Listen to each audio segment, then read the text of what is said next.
Let's open up with House Bill 600 relating to the environment, which bans the sale and distribution of sunscreen with oxybenzone content. I'm Christina Comfort. I live in Makiki.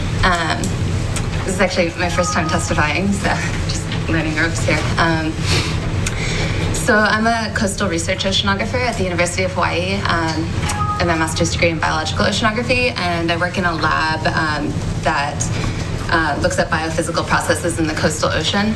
So I'm not an expert on sunscreen specifically, but I just wanted to add testimony to talk about coral resilience. And I think that the coral reefs in Hawaii are impacted by a lot of different types of environmental impacts. We have global impacts like global warming and ocean acidification.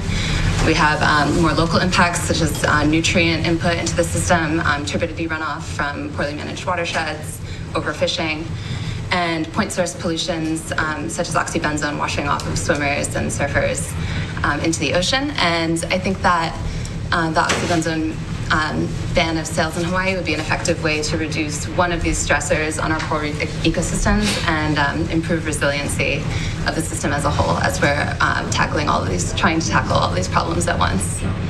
So again, I'm in support of the legislation, and thanks for the opportunity to testify. Thank you very much. Thank you. Mika Eisen.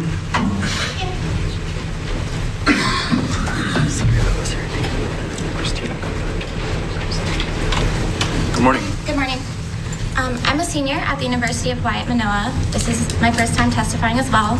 I'm kind of nervous, but this is a very important issue to me.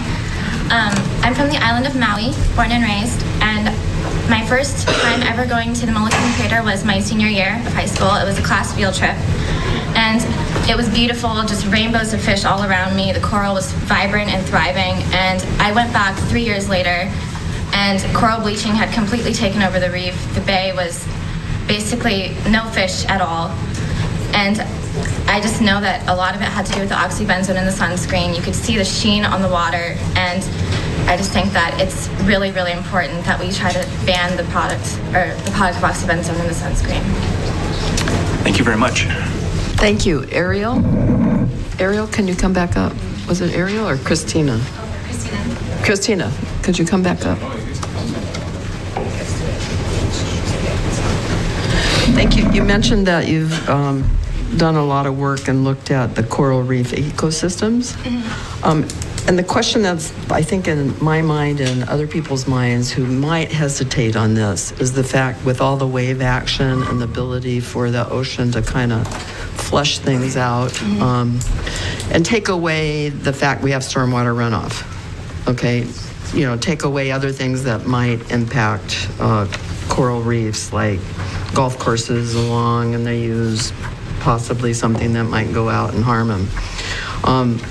What would be your response to people that, for example, the one testifier said in the bay in Maui? Well, bay is a kind of a more of a closed ecosystem anyway.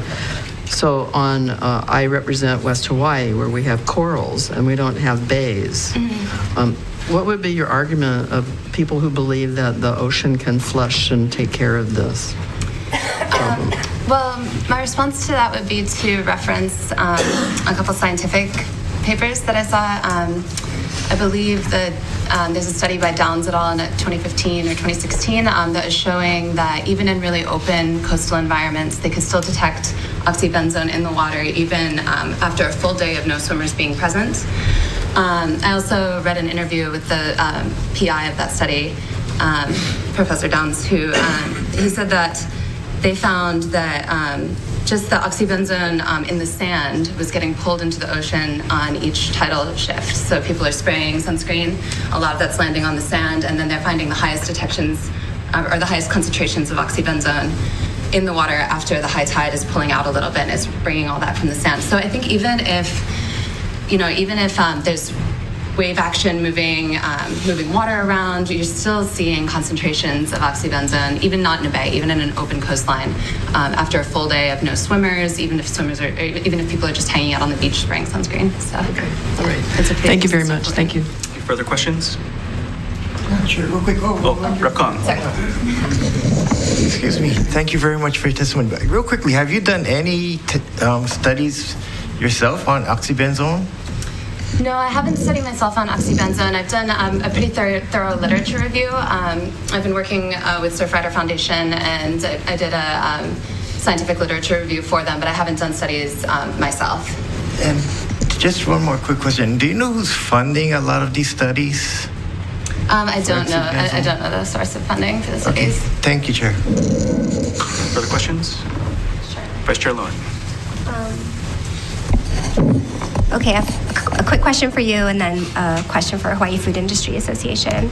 When you did your literature review, what was the result of that? What was your conclusion?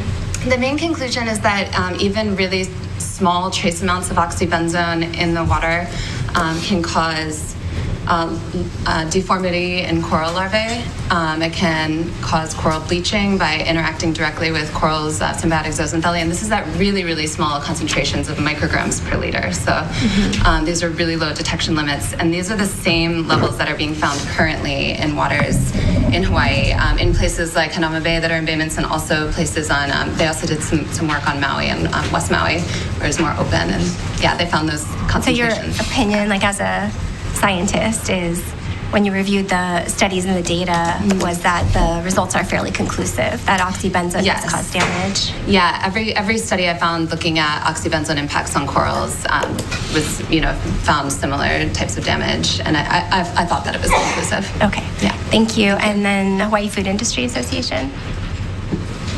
Hi. Sorry, I should have come up. I think I was That's outside. okay. I read your testimony. Okay.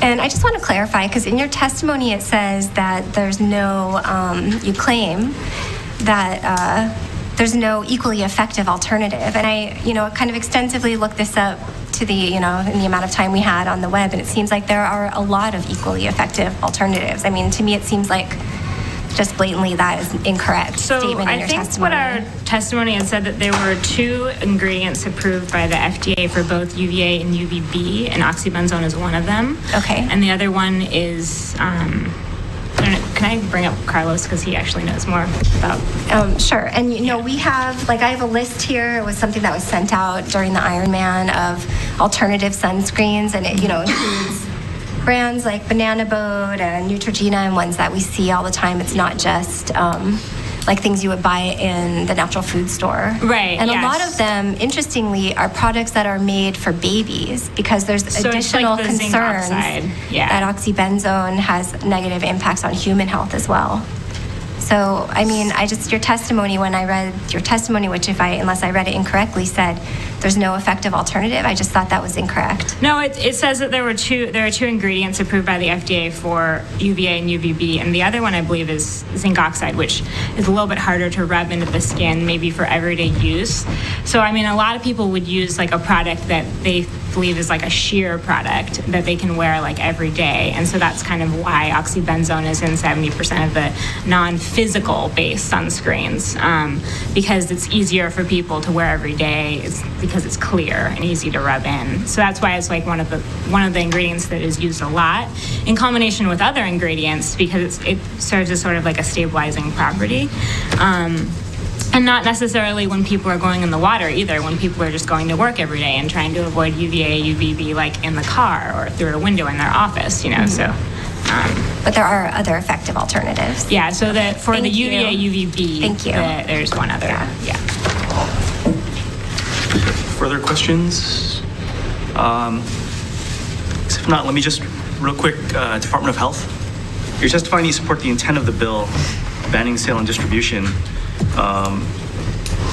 noting that studies indicate that sunscreens may wash off, et cetera, et cetera. Have you guys done your own studies or analysis? Not that I know of, no. Is this in any way related to DLNR's recommendation to not use those sorts of sunscreens? We're aware of those. So, I mean, yeah, I think there is evidence to support the whole notion that it's probably bad for the environment. Okay. Anything else? Thank you. Okay, thank you. DLNR did not testify, right? Okay. Heard a number of bills this morning. Up first for decision-making, House Bill 600 relating to the environment. I'll note that there are 3 bills with substantially similar content so I'll try not to repeat ourselves, all dealing with oxybenzone and sunscreen.